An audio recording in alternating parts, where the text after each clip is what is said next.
Nah, saudara-saudara, kalau saya minta tolong umpamanya saudara bisa melihat mengenai apa yang akan kita bahas, yaitu mengenai otoritas Alkitab.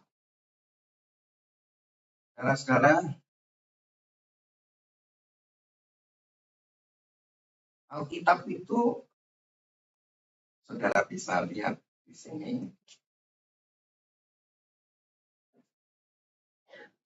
Alkitab itu adalah yang memberikan pewahyuan itu adalah Tuhan. Maka itu Alkitab itu punya otoritas, punya kuasa, punya hak atas kita. Mengapa? Karena Alkitab itu adalah hasil pewahyuan dari Tuhan. Jadi melalui Roh Kudus, Allah berbicara kepada manusia. Jadi ini asli dari Tuhan, wahyu dari Tuhan. Jadi kalau saudara terima wahyu dari Tuhan, apapun itu wahyu saudara, apakah itu sesuai dengan Alkitab atau tidak? Ya. Yang pertama, inspirasi dari Tuhan. Yang kedua, Alkitab itu tidak mungkin salah. Ya. Mengapa? Karena Allah sendiri yang berbicara kepada manusia melalui Roh Kudusnya. Jadi Alkitab itu tidak ada kesalahan sama sekali. Jadi kalau saudara mungkin terima wahyu apapun, ya, atau punya ilham apapun, saudara itu harus dicocokkan dengan wahyu dari Tuhan, yaitu Alkitab, dan Alkitab itu tidak mungkin salah. Jadi harus sesuai dengan Alkitab. Kalau berlawanan dengan Alkitab berarti salah. Nah, saudara itu dapat wahyu dari mana nggak tahu lah. Ya, tapi kalau itu dari Tuhan, saudara-saudara, yaitu harus sesuai dengan Alkitab. Kenapa sesuai dengan Alkitab? Karena Alkitab itu adalah wahyu Allah. Nah, yang ketiga, Alkitab itu cukup untuk kita. Ayo, cukup untuk apa? Cukup untuk kita apa? Cukup untuk kita apa ya? Alkitab itu cukup untuk kita. Cukupnya apa? Bisa bantu saudara? Cukup untuk penjelasan soal hubungan kita dengan Tuhan, soal keselamatan. Jadi, saudara-saudara, kalau saudara lihat Alkitab, maka itu cukup. Cukup artinya apa? Apakah di situ ada ilmu pengetahuan segala macam? Nah, yang dimaksud cukup itu adalah cukup untuk hubungan kita dengan Tuhan. Ya. Dan untuk kehidupan kita sehari-hari. Untuk keselamatan dan kehidupan kita sehari-hari. Jadi, dengan Alkitab itu, kita tahu bahwa kita itu telah diselamatkan. Itu yang pertama. Yang kedua adalah saudara itu bisa hidup. Gimana supaya saudara bisa diselamatkan? Cukup artinya cukup supaya saudara bisa diselamatkan. Saudara diselamatkan dengan apa? Enggak ada yang ngomong. Saudara diselamatkan karena apa? Karena darah Yesus. Jadi semua kita ini diselamatkan. Oke, cukup dalam hal keselamatan. Cukup dalam kehidupan. Ayo. Apa itu maksudnya? Kita dalam kehidupan itu dengan membaca Alkitab cukup untuk kehidupan kita. Ayo, gimana caranya? Gimana saudara supaya disembuhkan? Gimana supaya hidup keluarga saudara rukun? Itu ada semua. Jadi Alkitab itu cukup. supaya saudara disembuhkan, supaya rukun, supaya saudara bekerja dan diberkati. Ya, jadi Alkitab itu cukup. Jadi dengan saudara membaca Alkitab, saudara nggak usah baca yang lain-lain. Boleh nggak baca yang lain-lain? Boleh. Tetapi untuk keselamatan dan kehidupan saudara sehari-hari cukup dengan Alkitab. Perlu nggak belajar asuransi? Nggak perlu lah. Kalau saudara kerja di asuransi, ya kan? Tapi dengan Alkitab saja ini cukup. Nge-like ya si Intan. Ya, udah nggak nge-like. Yang namanya nge-like itu gambarnya, bukan suaranya yang nge-like. Ya, jadi saudara dengan Alkitab ini cukup untuk apa? Supaya saya bisa masuk surga. Kalau mati kemana? Kalau mati kemana saudara? Ya, saudara tahu tempatnya. Kalau mati itu nanti mau kemana? Sudah tahu itu. Itu namanya keselamatan. Saudara diselamatkan. Nah itu kalau sudah mati. Kalau hidup ini, saudara juga melalui Alkitab ini tahu. Gimana caranya saudara diberkati. Itu ada di mana saudara? Ya Alkitab. Jadi hidup saudara perlu dicocokin sama Alkitab. Hidup mesti dicocokin ini ya kan. Karena Alkitab ini cukup. Bukan, wah saya nggak perlu belajar ilmu matematik. Karena apa? Dalam Alkitab ini bisa belajar ilmu matematik nggak ada. Ya, ilmu ekonomi juga nggak ada di sini. Ya kan? Tetapi saudara, yang dimaksud cukup ini adalah cukup supaya saudara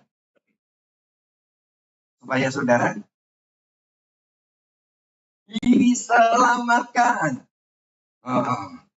Mana kalau mati itu nanti? Kalau mati mau masuk mana? Surga. Ada di dalam Alkitab. Caranya gimana kalau mati supaya masuk surga? Saudara percaya kepada Yesus. Yesus itu adalah Allah yang menjadi manusia. Dia telah mati di atas kayu salib untuk menebus kita. Itu cukup. Bagaimana kehidupan saudara? Tadi keselamatan nanti kalau sudah mati. Sekarang ini gimana? Gimana kalau saudara sakit? Gimana? Jawab dong, ayo. Gimana kalau saudara sakit? Ya, saudara akan disembuhkan. Di mana? Di Alkitab. Gimana caranya supaya disembuhkan? Ya, percaya pada Yesus. Jangan cuma percaya pada Yesus saja, tetapi kelakuan kita harus kudus. Kalau kelakuan kita nggak kudus gimana? Coba, saudara sakit-sakit aja, nggak bisa sembuh-sembuh. Kalau mau miskin terus. Karena apa? Kalau kita tidak kudus. Kudus itu apa? Punya karakter seperti itu Tuhan. Yaitu dipimpin oleh Roh Kudus. Ya. Kalau dihubungkan sama minggu yang lalu, keselamatan itu sebelah kiri, iman saudara.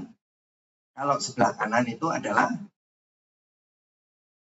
saudara harus dipimpin oleh Roh Kudus. Nah, kalau saudara hidup saudara nggak dipimpin oleh Roh Kudus, apa yang terjadi?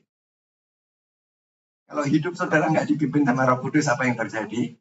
Miskin tetap miskin, sakit tetap sakit, keluarganya hancur tetap hancur, tetap karakternya jelek tetap jelek.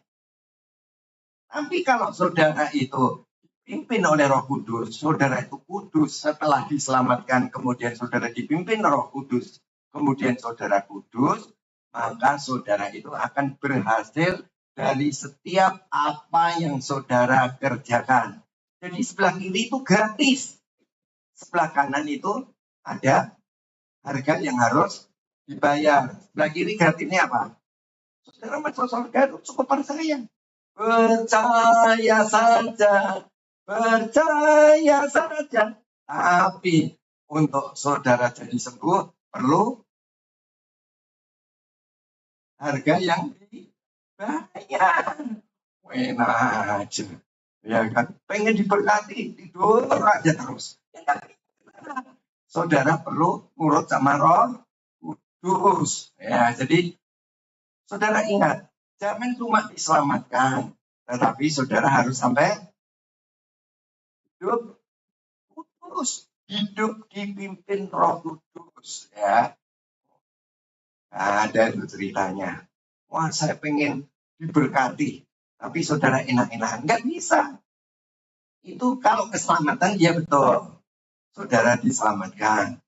Cukup percaya. Tapi untuk diberkati, ntar dulu. Harus ada harga yang dibayar, ya gitu. Nah, kemudian yang keempat ini adalah clarity atau kejelasan. Jadi Alkitab ini jelas, saudara. Saudara, Alkitab ini jelas, menjelaskan dengan jelas, sangat jelas bagaimana supaya saudara diselamatkan, bagaimana supaya saudara hidup kudus. Hidup kudus supaya apa? Punya karakter seperti Yesus. Kalau diselamatkan apa? Diampuni dosanya. Nah, oke. Jadi, mari sekarang kita pelajari mulai yang pertama, yaitu Wahyu.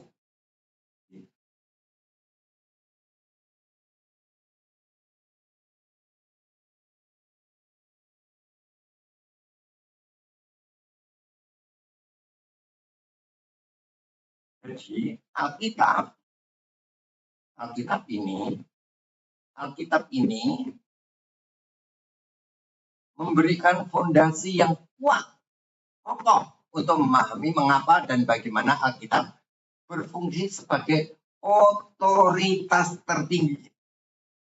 Jadi ini apa, saudara? Otoritas tertinggi. Misalnya, segala sesuatu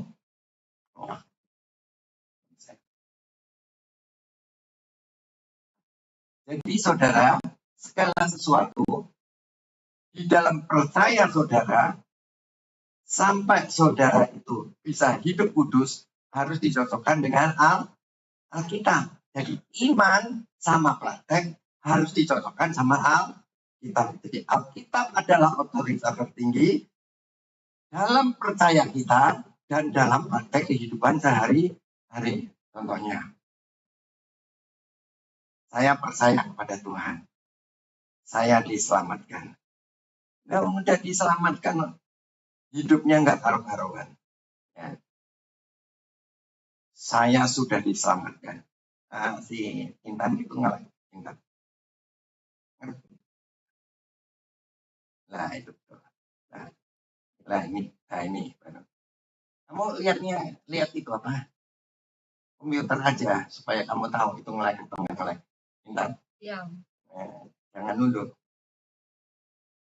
Jadi tahu kalau komputer itu lagi bermasalah atau tidak. Jadi begini, saya percaya sama Tuhan, tapi saya nipu orang. Diselamatkan, tapi hidupnya tidak kudus. Tidak mempunyai karakter seperti Tuhan. Apa yang terjadi?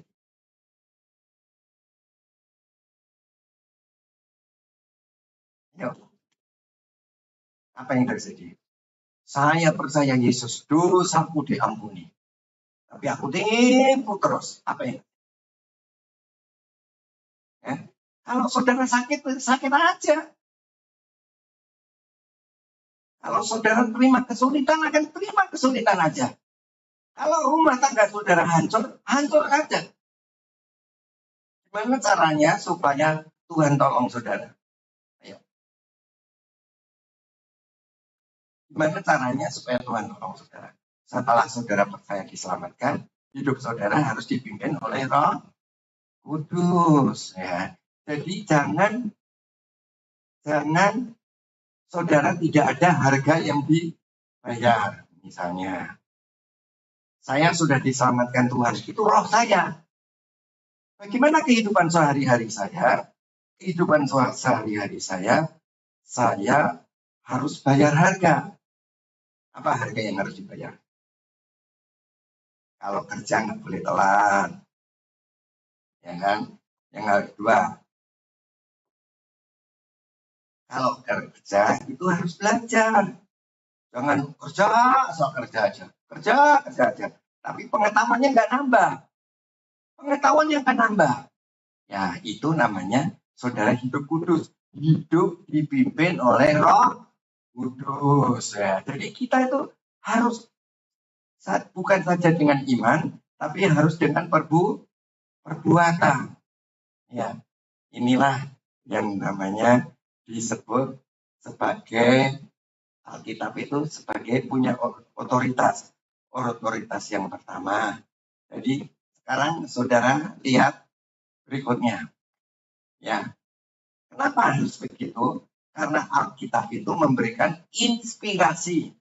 Di sini waktu nulis juga penulisnya menerima inspirasi, yang mendengarkan juga menerima inspirasi. Misalnya, saya membaca Alkitab. Waktu saya membaca Alkitab, saya menerima inspirasi, wahyu dari Tuhan. Oke, saya terima wahyu dari Tuhan. Kemudian saya cerita kepada saudara. Saudara bisa ngerti omongan saya enggak? Bisa, kata Sata. Novi, bisa enggak? Bisa, mantok. Ruth, bisa enggak? Si siapa? Si Andri? Enggak bisa. Yang saudara terima itu salah, bisa salah. Jadi, kalau saya terima dari Tuhan itu adalah dari pewahyuan, saudara harus berdoa kepada Tuhan. Waktu saudara mendengar apa yang saya katakan, harus saudara terima wahyu. Oh, saya terima inspirasi. Saudara waktu mendengarkan juga perlu Roh Kudus untuk memberikan inspirasi. Kalau enggak, apa ya? Apa si Sahata? Apa ya? Apa ya? Kemudian ditanya apa kok apa ya? Ditanya Andri, apa ya Andri? Apa ya? Ya nggak bisa. Jadi saya terima inspirasi, saudara pun perlu inspirasi. Sama. Abraham terima inspirasi, saya yang khotbah, waktu persiapan khotbah saya baca. Waktu saya baca perlu mendapat inspirasi seperti Abraham dapat inspirasi enggak? Si Novi, apa? Si Penny.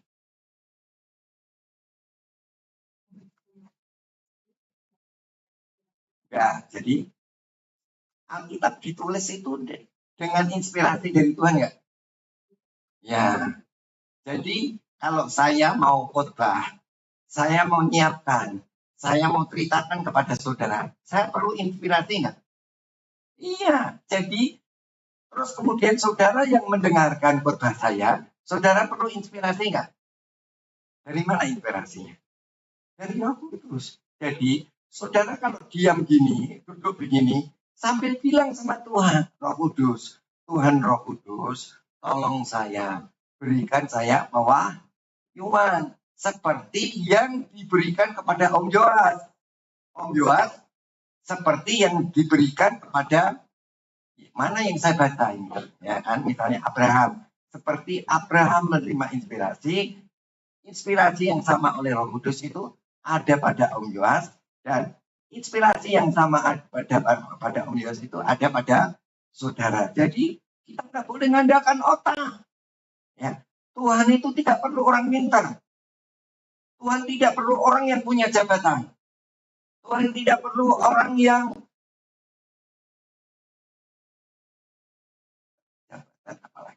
orang kaya. Tapi Tuhan itu pintar, perlu orang yang rendah hati. Apa artinya rendah hati, saudara? Ya, orang yang sudah mati. Ketika dibaptis kita ngakui kita sudah mati. Jadi itu inspirasi. Kalau kamu pinter, kok ngerti pikirannya Tuhan dari mana? Dari Roh Kudus. Ya, kita itu harus rendah hati. Jangan ada yang sombong. Walaupun kita jadi apapun juga, kita harus rendah hati. Karena apa, saudara-saudara? Kita ini sudah mati. Yang hidup adalah Tuhan yang di dalam kita. Mari kita lanjutkan. Rudem 1994 mendefinisikan inspirasi sebagai pengaruh Roh Kudus yang supranatural terhadap penulis-penulis kitab suci dengan hasil bahwa apa yang mereka tulis adalah firman Allah sendiri. Ya, jadi harus dari Roh Kudus karena itu dari Allah sendiri.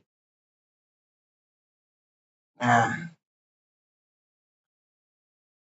konsep ini berakar pada teks-teks kunci seperti 2 Timotius 3 ayat 16 yang menyatakan bahwa segala tulisan yang diilhamkan Allah.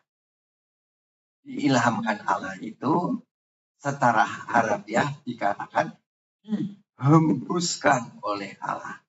Ya, jadi saudara dan saya dan orang-orang yang menerima pewahyuan dari kitab suci itu ada orang-orang yang mendapat ilham dari itu Tuhan. Jadi jangan kita tuh sombong. Kita mesti rendah hati. Rendah hati. Ya. Sebab kalau kita tahu mengenai keselamatan, kita tahu untuk hidup kita sehari-hari itu adalah dari Roh Kudus. Roh Kudus yang mengilhamkan keselamatan kalau sudah mati. Dan kalau kita masih hidup, perlu untuk hidup sehari-hari. Gimana kita sembuh, gimana keluarga kita rukun, gimana pekerjaan kita diberkati. Kita lihat resep belum, kan? Resep 4. Ayo, gimana? Sudah ngelihat resep 4 belum? Nah, sudah dicoba-coba belum? Udah dicicipin belum? Udah ditanya-tanya orang lain enggak? 4 saya ini enak enggak ini? Nah, kita itu kenapa kita begitu? Kita itu minta tolong Roh Kudus supaya gimana dagangan kita itu adalah dagangan yang paling enak. Oh, jangan bilang begini. Oh, Roh Kudus, janjimu engkau akan memberikan keselamatan padaku. Tapi Roh Kudus, daganganku tetap nggak enak. Nggak boleh. Gimana dagangan kita paling enak? Paling enak di Jakarta. Paling enak Jakarta dan Palembang. Mungkin itu dong. Ya kan? Itu adalah hasil dari pimpinan Roh Kudus. Jadi kita ini harus hubungan kita dengan Roh Kudus itu harus dekat, harus lekat. Ya kan? Itu. Oke. Terus di dalam 2 Petrus 1 ayat 21 mengajarkan bahwa para nabi tidak berbicara atas nama kehendak mereka sendiri, tetapi mereka berbicara dari Allah digerakkan oleh Roh Kudus. Ya, ini ayatnya. 2 Timotius 3 ayat 16. Segala tulisan yang diilhamkan Allah memang bermanfaat untuk mengajar, untuk mengatakan kenyatakan kesalahan, untuk memperbaiki kelakuan, dan untuk mendidik orang-orang dalam kebenaran. Jadi yang kita garis bawahi, segala tulisan yang diilhamkan Allah ilham. Jadi bukan, Alkitab ini bukan tulisan manusia, tapi hasil daripada ilham, wahyu. Ya, jadi kalau saudara terima wahyu, masih dicocokin sama Alkitab, karena Alkitab ini adalah ilham, adalah wahyu dari Allah. Kemudian jangan berlawanan. Ya, kalau berlawanan berarti ilham yang kita terima itu salah. Misalnya Sahata meninggal, kemudian dikerubutin dengan para dewi. Wah, dewi-dewi, wah, kerubutin dewi. Baca di Alkitab, ada enggak? Kalau di surga gimana saja? Dikerubutin para dewi atau gimana? Oh, belum mati ya. Mana tahu dia belum mati. Siapa tahu Sahata sudah mimpi mati gitu, dapat ilham. Ya, belum mati tapi udah dapat ilham. Waduh, kalau mati nanti saya dikuburin jangan cewek-cewek. Ya. Cewek-cewek cantik seumuran. Waduh. Terus dadanya montok-montok lagi. Ayo, sekarang saya tanya Sahata. Kalau kamu terima begitu, itu benar apa enggak benar? Salah. Memang kalau di surga gimana? Gak ada yang namanya kawin-mawin. Yang ada adalah kita seperti malaikat gitu. Jangan nanti pikirnya kalau kawin nanti, kalau ke surga nanti dikerubuti sama bidadari yang seumuran, yang dadanya montok-montok katanya. Yo. 2 Petrus 1 ayat 21. Sebab tidak pernah nubuat dihasilkan oleh kehendak manusia, tetapi oleh dorongan Roh Kudus orang-orang berbicara atas nama Allah. Ya. Jadi yang namanya wahyu dari Tuhan atau inspirasi yang dari Allah itu diberikan oleh Roh Kudus. Tapi satu ketika Sahata bisa dapat dorongan dari Roh Kudus, tapi berlawanan sama Alkitab. Gimana? Bukan dari Roh Kudus itu. Ya kan? Oke.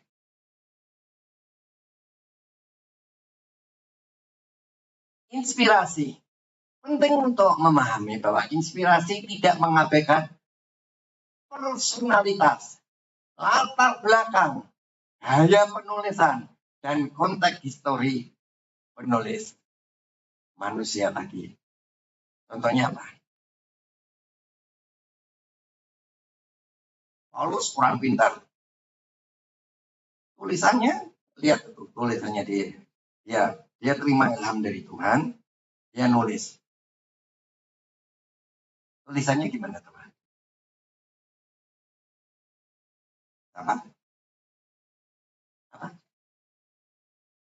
Ya, sesuai dengan latar belakangnya. Dia itu kurang berpendidikan. Ngomongnya kan beda. Tapi kalau Petrus itu adalah nelayan, tidak sekolahan. Jadi ngomongnya sesuai dengan latar belakangnya. Ya. Demikian juga Tuhan Yesus. Tuhan Yesus itu Allah. Dia menjadi manusia. Dia berbicara dari Allah, tetapi dia sesuai dengan kemanusiaannya. Jadi kalau Tuhan Yesus ngomong itu sesuai dengan kemanusiaannya dia, tetapi tetap ilham dari Allah. Ya. Sebaliknya Roh Kudus berjalan melalui semua elemen manusia ini untuk menghasilkan teks yang sesungguhnya ilahi dan sepenuhnya manusiawi pada saat yang bersamaan. Oke. Ini adalah misteri inkarnasi yang paralel dengan pribadi Kristus, yang sepenuhnya Allah dan sepenuhnya manusia. Karena Alkitab adalah hasil karya Allah yang bekerja melalui penulis manusia dengan dorongan Allah sendiri atas kehidupan orang percaya. Jadi hasil karya Allah, ilham dari Allah, tetapi sebagaimana dia kalau orang pendidikan tinggi, cara penyampaiannya beda. Dengan orang yang pendidikannya rendah, cara penyampaiannya beda juga. Tapi sama-sama dari mana? Sama-sama dari Allah. Melalui Roh Kudus. Ya. Oke. Nah, sekarang Alkitab itu tidak ada kesalahan. Ketidakbersalahan. Ineransi atau ketidakbersalahan Alkitab adalah konsekuensi logis dari inspirasi. Grudem tahun 1994 mendefinisikan ineransi sebagai berikut. Ineransi kitab suci berarti bahwa kitab suci dalam naskah aslinya menegaskan apapun yang bertentangan dengan fakta. Tidak menegaskan apapun yang bertentangan dengan fakta. Siapa yang tahu maksudnya? Alkitab itu ditulis sesuai dengan fakta. Jadi nggak ada Alkitab misalnya. Coba saudara lihat dulu. Golgota. Oh, di mana? Sampai sekarang kan ketahuan Golgota di mana. Misalnya kapalnya Nuh. Kapalnya Nuh itu kan ketahuan ada. Ya, sesuai dengan fakta. Apalagi misalnya keretanya Firaun. Keretanya Firaun itu kalau di Laut Merah dilihat ada. Jadi sesuai dengan fakta, kecuali naskahnya bukan naskah asli. Jadi kitab suci ini adalah kumpulan dari kanon-kanon. Nah, kumpulan dari naskah asli. Ya. Tapi yang perlu di Alkitab ini punya otoritas. Ya, saudara. Saya penulis menyampaikan dengan ilham Roh Tuhan. Saya membacanya dengan ilham Roh Tuhan. Saudara mendengarkannya dengan ilham Roh Kudus. Ya, jangan Alkitab atas ilham dari Tuhan, saya membacanya atas ilham Tuhan, saudara mendengarkannya tidak ilham dari itu Tuhan, ya, supaya nyambung. Kalau enggak nyambung, ya. Nah, sekarang gini, doktrin ini menegaskan bahwa Allah adalah Allah yang benar, tidak dapat berdusta. Allah kita nggak bisa dusta. Dan karena Alkitab adalah firman Allah, maka Alkitab pasti benar dalam segala hal yang ditegaskan. Jadi Alkitab itu pasti benar, karena Allah yang memberikan wahyu, yang memberikan ilham itu tidak pernah berdusta. Kalau sahabat. Perlu dicatat beberapa kualifikasi penting dalam memahami ineransi atau ketidakbersalahan. Ya. Bilangan 23 ayat 19. Mau dibantu sama saya.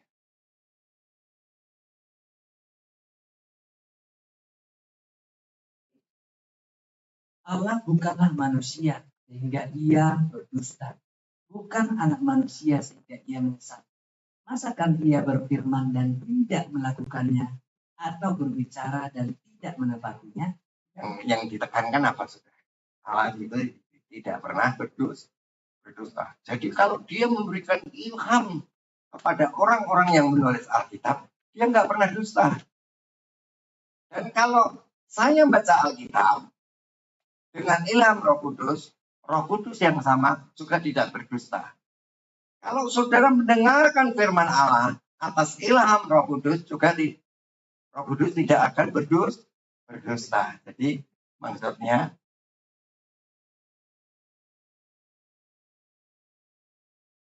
tidak ada kebersalahan. Ayo sekarang Titus 1 ayat 2. Titus 1 ayat 2. Dan berdasarkan pengharapan akan hidup yang kekal yang sebelum permulaan zaman sudah dijanjikan oleh Allah yang tidak berdusta. Allah itu tidak pernah berdusta. Yang suka berdusta siapa? Manusia. Ya. Tapi kalau saudara setelah diselamatkan, kemudian saudara itu dipimpin Roh Kudus, saudara tidak akan pernah berdusta.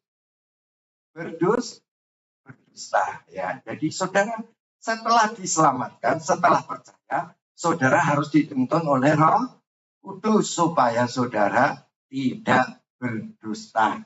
Ya. Seperti Tuhan tidak berdusta, saudara juga tidak berdusta. Ibrani 6 ayat 18. Ibrani 6 ayat 18. Supaya oleh dua kenyataan yang tidak berubah-ubah tentang mana Allah tidak mungkin berdusta, kita yang mencari perlindungan beroleh dorongan yang kuat untuk menjangkau pengharapan yang terletak di depan kita. Supaya oleh dua kenyataan yang tidak berubah-ubah tentang mana Allah tidak mungkin berdusta. Allah tidak mungkin berdusta. Jadi apa yang saudara bilang? Ini haruslah menjadi otoritas tertinggi. Pokoknya misalnya saudara sudah dipimpin Roh Kudus. Kalau saudara berdusta, gimana baiknya? Apa yang saudara lakukan? Padahal saudara sudah diselamatkan. Menurut saya sudah berdoa dalam bahasa roh. Tapi masih suka dusta. Ayo, gimana? Siapa yang salah? Kenapa salah? Kenapa? Iya, walaupun kita sudah terang, tetapi tidak mau nurut. Tuhan sudah ngomong, tapi nggak mau nurut. Keras hati. Ya. Kita jadi anak Tuhan setelah kita ditebus dari dosa dari iblis, kita harus setelah itu kita terang, kita nurut sama Tuhan. Ya, jangan tidak nurut. Ayo. Sekarang kita bicara mengenai ineransi atau ketidakbersalahan. Pertama, ineransi berkaitan dengan apa yang ditegaskan atau diafirmasi oleh teks, bukan sekedar apa yang dilaporkan. Alkitab dapat melaporkan perkataan setan atau orang jahat tanpa menegaskan bahwa perkataan tersebut benar. Ayo, maksudnya apa nih?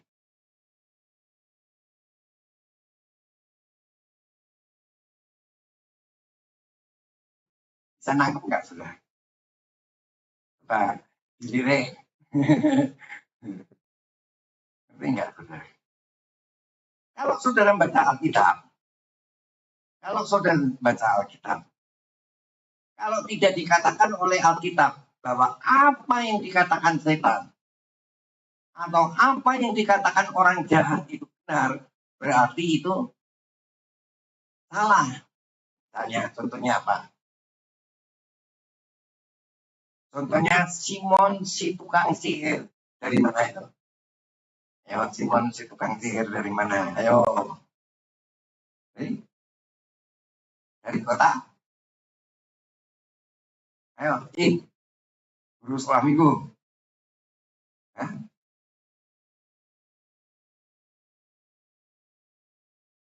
Simon si tukang sihir. Siapa yang Injil? Namanya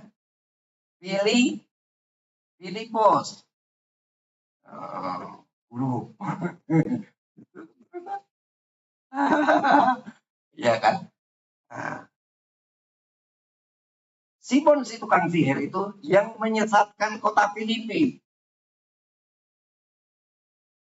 Setelah dia menyesatkan, perkataannya Simon si tukang sihir itu benar apa salah? Salah atau benar? Wah, minggu. Dari guru sekolah minggu sampai STH sekolah tanpa harapan nih. Nggak ada yang nyaut ini. Ayo. Hah? Perkataannya siapa yang benar?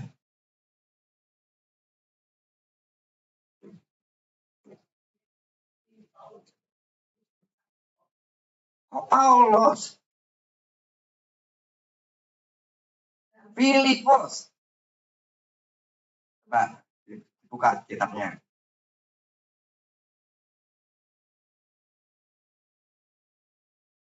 Akhirnya diutuskah dari Yerusalem, yang datang adalah Petrus dan Yohanes, supaya mereka dibaptis semua dengan Roh Kudus, gitu kan?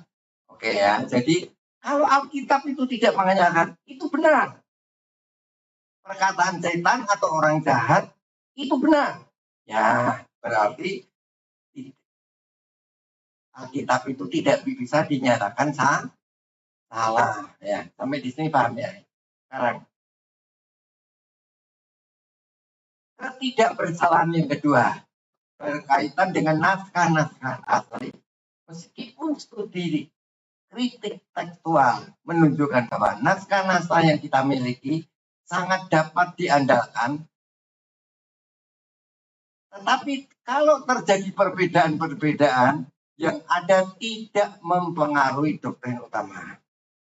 Misalnya, di Alkitab kadang kalau ada yang berlawanan,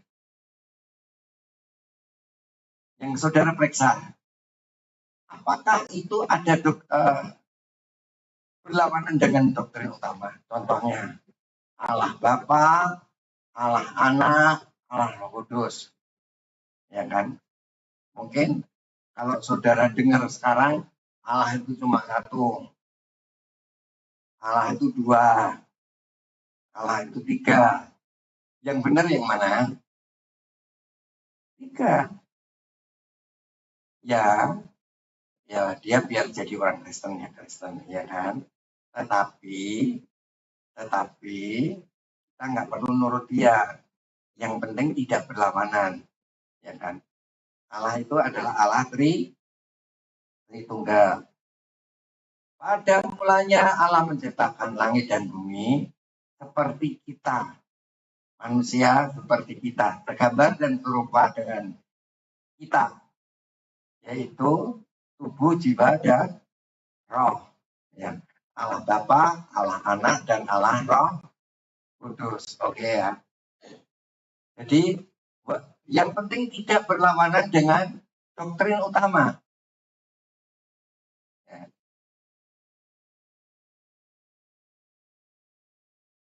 Apa contohnya? Contohnya apa contohnya? Hah? Contohnya, misalnya orang boleh cerai, sama orang nggak boleh cerai. Yang penting tidak berlawanan dengan doktrin utama. Enaknya boleh cerai enggak ya? Enggak, karena saat belum kawin katanya. Kalau udah kawin, boleh cerai enggak saudara? Enggak boleh cerai. Nah, ya karena kamu belum kawin. Coba tanya Andrianus. Boleh nggak kawin lagi? Ya, perhatikan. Ya, itu dulu. Nanti bahasanya itu lebih detail. Yang penting tidak berlawanan dengan doktrin utama, ya kan? Sekarang saya tanya deh, saudara hidup ini, saya percaya saya diselamatkan. Tapi dalam kehidupan kita sakitan terus.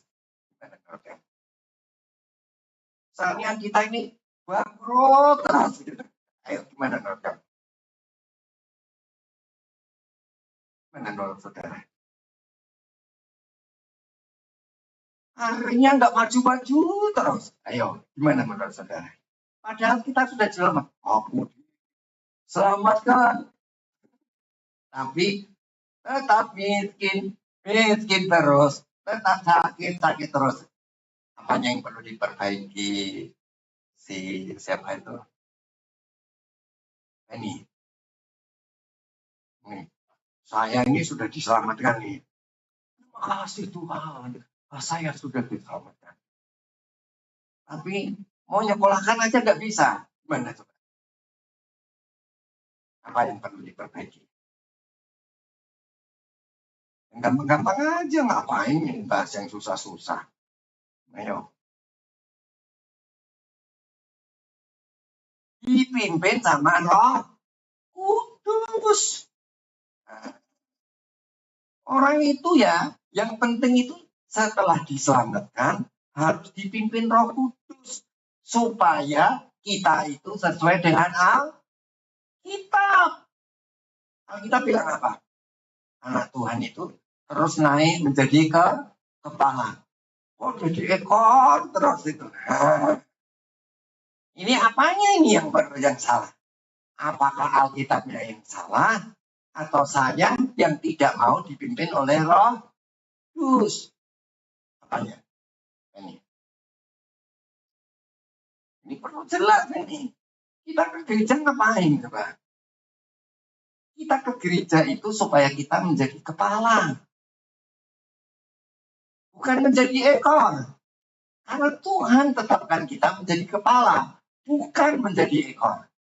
Jadi setelah betul-betul kita diselamatkan oleh darah Yesus, dari dosa dan dari iblis, kita harus sampai betul-betul apa yang kita kerjakan menjadi berhasil dan beruntung. Karena dipimpin siapa?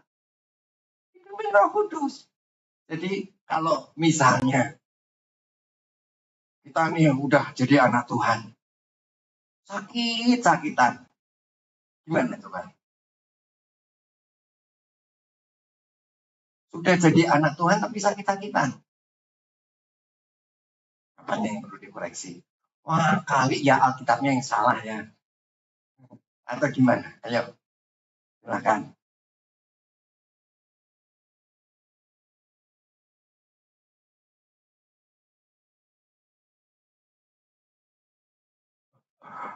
Ayo, silakan. Ayo. Dalam kesehariannya tidak mau dipimpin oleh Roh Kudus, dipimpin sama Roh Wedus. Nah, kalau orang Jawa kan kambing itu namanya wedus, ya kan? Jadi kita itu harus dipimpin sama Roh Kudus, jangan dipimpin sama rohnya wedus, rohnya kambing.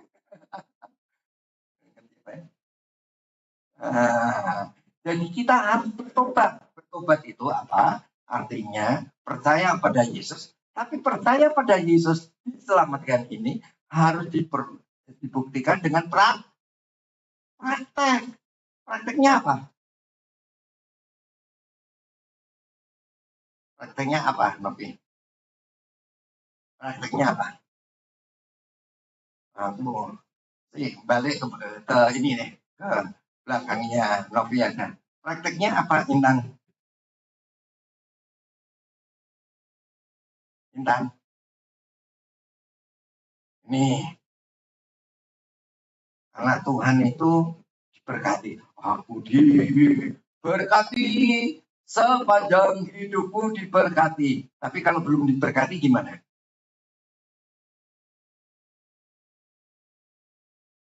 Nan, gimana Nan? Bentar ya Om, ini lagi ada yang Zoom-nya.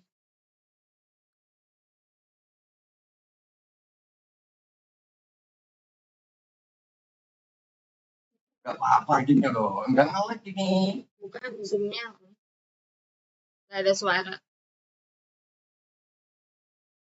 Ayo, jawab ya.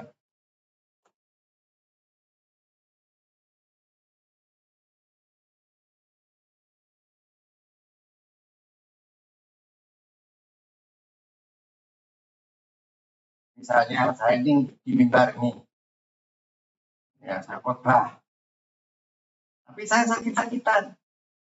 Gimana itu, Pak? Apa yang perlu diperbaiki? Suami, dan ya. Kita harus cocokin. Alkitab itu bilang menjadi kepala, kok saya nggak bisa jadi kepala. Alkitab katakan sehat, kok kita nggak sehat. Jadi apa yang perlu diperbaiki?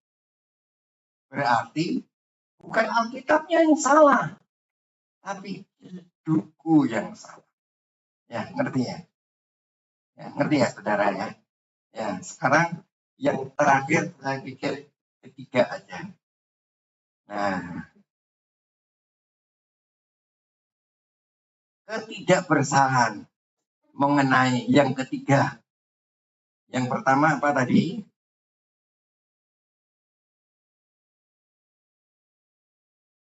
Pokoknya di dalam Alkitab itu tidak dinyatakan itu benar.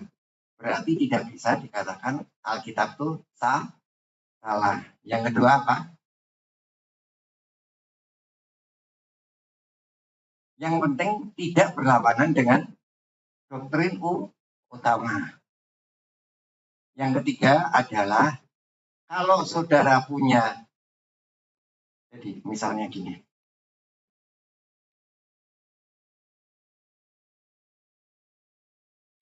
musik sekarang itu, ini kan ada namanya musik ya, ini musik ya. Genre itu termasuk di dalamnya adalah musik. Dan budaya itu ada kebiasaan. Misalnya kebiasaan musik dan kebiasaan kita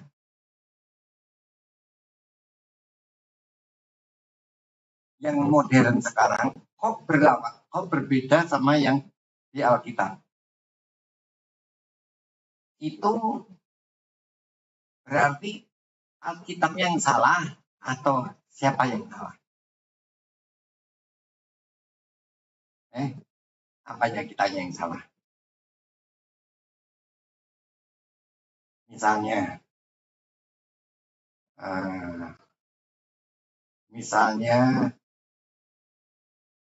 anakronistis adalah ketidaksesuaian waktu. Ketidaksesuaian waktu zaman dulu sama zaman sekarang itu beda. Zaman modern, zaman kuno sama zaman modern itu beda. Nah, kalau itu gimana? Yang salah mananya? Bisa kasih ini enggak? Bisa kasih analogi enggak? Dulu budak itu miliknya tuan. Zaman dulu. Zaman sekarang budak itu miliknya siapa? Enggak boleh ada perbudakan. Katanya saat mau punya budak banyak katanya. Supaya apa? Jadi istri-istrinya. Jadi Alkitab itu nggak salah. Karena Alkitab itu bicara mengenai budaya zaman dulu dan bicara mengenai musik dulu. Kalau musik dulu tuh kan nggak ada band kan. Nggak ada kan. Nah, sekarang ada. Karena zaman dulu sama zaman sekarang beda. Jadi apakah Alkitab itu salah? Tidak. Ya. Saya pikir hanya itu ada. Jadikanlah Alkitab otoritas tertinggi. Jadi jangan, kalau Alkitab itu otoritas tertinggi, jadi segala kehidupan kita ya itu inspirasi, wahyu, dan tidak bersalah itu memang betul. Yang harus diperbaiki siapanya? Bukan Alkitabnya, yang harus diperbaiki apanya? Itu ini, ya kan? Oke, mari kita. Allah kita heran dan besar. Allah yang heran, Allah yang cinta kita semua berkati dengan limpah. Allah yang heran, Allah kita heran dan besar. Allah yang heran, Allah yang cinta kita semua berkati dengan limpah. Allah kita heran. Allah kita heran dan besar. Allah yang heran, Allah yang cinta kita semua berkati dengan limpah. Allah yang heran, Allah kita heran dan besar. Allah yang gerak, Allah yang cipta kita semua berhenti dengan tiba. Allah yang gerak, Allah kita, Allah kita besar.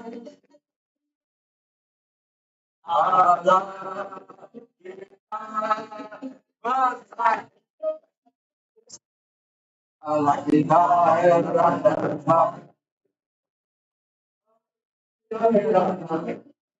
Allah yang cinta kita semua berhati jangan lupa. Allah kita yang besar. Allah yang merana, Allah yang cinta kita semua berhati jangan lupa. Allah yang merana, Allah kita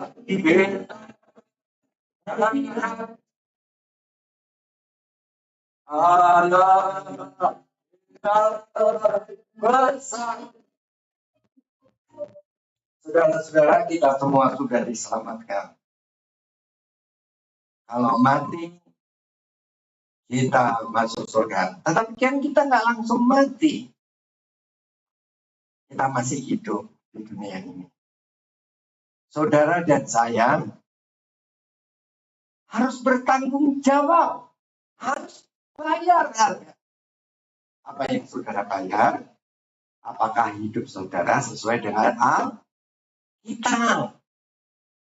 Apakah saudara sudah disembuhkan? Apakah saudara sudah menjadi pandai?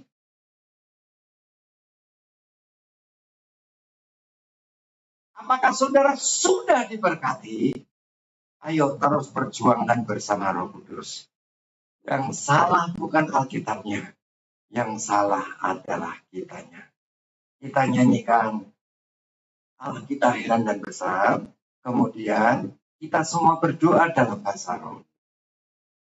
Sampai trans. Ingat saudara. Trans itu penting. Kalau saudara sampai trans, jangan lupa nurut. Karena dengan nurut engkau akan menjadi kepala. Dengan nurut engkau akan menjadi sembuh. Dengan nurut engkau akan naik terus dan tidak akan pernah turun. Allah kita heran dan besar. Allah yang heran, Allah yang cinta kita semua berarti jangan lupa. Allah yang heran, Allah kita heran dan besar. Allah yang heran, Allah yang cinta kita semua berarti jangan lupa. Allah yang heran, Allah kita Allah besar. Sekali lagi katakan kita besar. Allah yang heran, Allah yang cinta Allah yang heran. Allah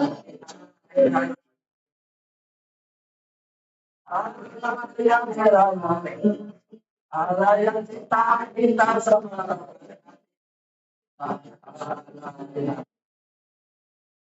Allah besar.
dengan dia, maka saudara tidak pernah orang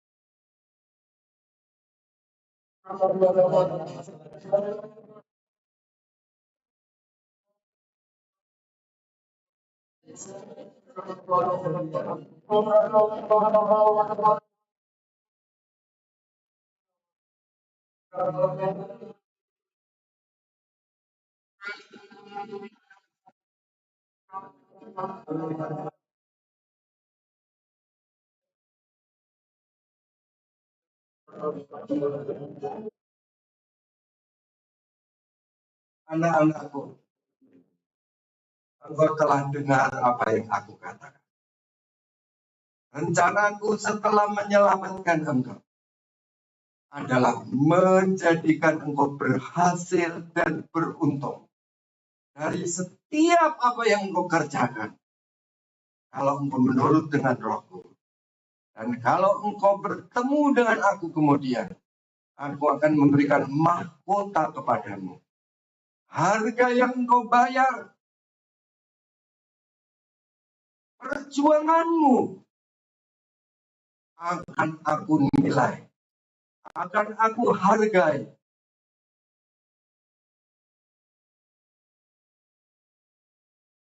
Jadi keselamatan adalah gratis kalau engkau percaya kepadaku. Tetapi mahkota nanti dan kehidupan yang berhasil di bumi ini adalah perjuanganmu dengan Roh Kudus yang aku berikan kepadamu. Akulah Tuhan yang mengatakannya. Demikian firman Tuhan. Terima kasih Tuhan untuk firman-Mu. Kami mendengar suara-Mu, kami melakukannya. Bukan Alkitab yang salah, tetapi kamilah yang salah. Karena Alkitab adalah otoritas yang tertinggi, karena adalah ilham daripada Tuhan, wahyu daripada Tuhan oleh Roh Kudus yang di dalam kami. Tidak sekedar wahyu, tapi tanpa kebersalahan. Di dalam nama Tuhan Yesus kami sudah berdoa. Haleluya. Amin. Terima kasih buat firman Tuhan yang sudah berkati kita. Bapak Ibu, tiba saatnya kita akan memberikan yang terbaik bagi Tuhan. Memberi persembahan, saya akan bacakan pengumuman. Kegiatan doa pagi pukul 4.30 sampai jam 5.30 dan doa siang pukul 12 sampai jam 1 siang. Dan doa malam pukul 7 sampai jam 8.30. Hari Sabtu doa malam ditiadakan karena untuk persiapan ibadah hari Minggu. Dan pemuridan diadakan setiap Senin sampai Jumat. Dan ibadah pemuda remaja diadakan jam 11 sampai jam 12 siang di tempat ini. Bapak Ibu, tiba saatnya kita akan mengakhiri ibadah kita. Mari Anda bangkit berdiri.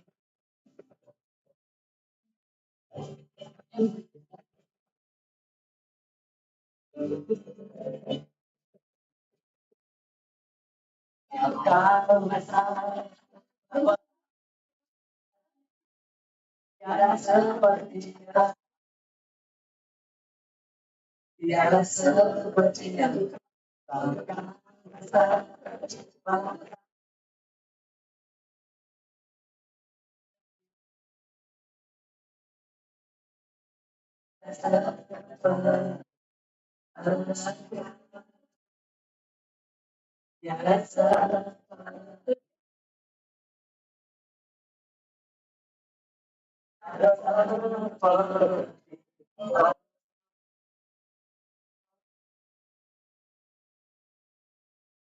Terima kasih kami telah mendengarkan firman-Mu. Kami telah memuji dan meninggikan nama-Mu. Engkau bertata di atas firman-Mu dan Engkau bertata di atas pujian penyembahan kami. Sebentar lagi kami akan pulang ke rumah kami masing-masing. Kami tidak akan sama kemarin, sekarang, dan mengerti. Karena kami percaya kepada firman-Mu. Dan kami adalah pelaku firman-Mu dengan pertolongan Roh Kudus. Angkat tanganmu, saudara. Saudara-saudaraku, pulanglah engkau ke rumah masing-masing dengan damai sejahtera dari Allah Bapa, kasih daripada Tuhan kita Yesus Kristus, dan persekutuan dengan Allah Roh Kudus, mulai sekarang sampai selama-lamanya, yaitu di dalam nama Tuhan Yesus Kristus. Amin. Selamat pulang Bapak Ibu.